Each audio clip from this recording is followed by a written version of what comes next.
بیوی آزاد اور شوہر غلام ہو تو نفقہ کس پر ہے؟ چنانچہ اگر آزاد عورت کا غلام شخص سے نکاح ہو تو اس کے نفقے کی ذمہ داری غلام پر ہی ہے، اور وہ غلام خود کما کر بیوی کا نفقہ ادا کرے گا یا اسے فروخت کر کے نفقے کا انتظام کیا جائے گا۔ چنانچہ فتاوی ہند کے اندر ہے وَلَوْ زَوْجَ ابْنَتَهُ مِنْ عَبْدِهِ فَلَهَا النَّفَقَةُ عَلَى الْعَبْدِ۔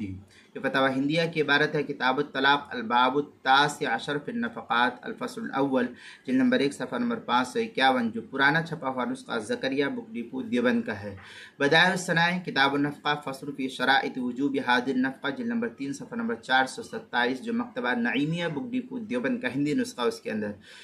در مختار میں شامیہ میں ہے فَإِن نَكَحُوا بِالْإِذْنِ فَالْمَهْرُ وَالنَّفَقَةُ عَلَيْهِمْ أي على القن وغيره لوجود سبب الوجوب منه۔ اس طریقے کی عبارت جو در مختار میں شامی کتاب النکاح باب نکاح الرقیق، جلد نمبر 4 صفحہ نمبر 318 319، جو زکریا بک ڈپو دیوبند کا ہندی نسخہ اس کے اندر۔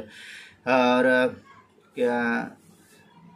کتاب الطلاق باب النفقہ،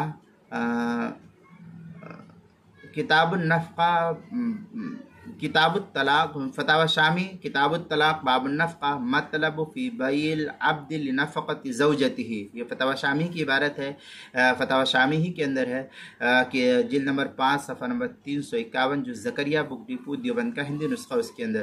کتاب المسائل 5ویں جلد صفحہ 469 اور 470 پر بھی اس کو نقل کیا گیا ہے۔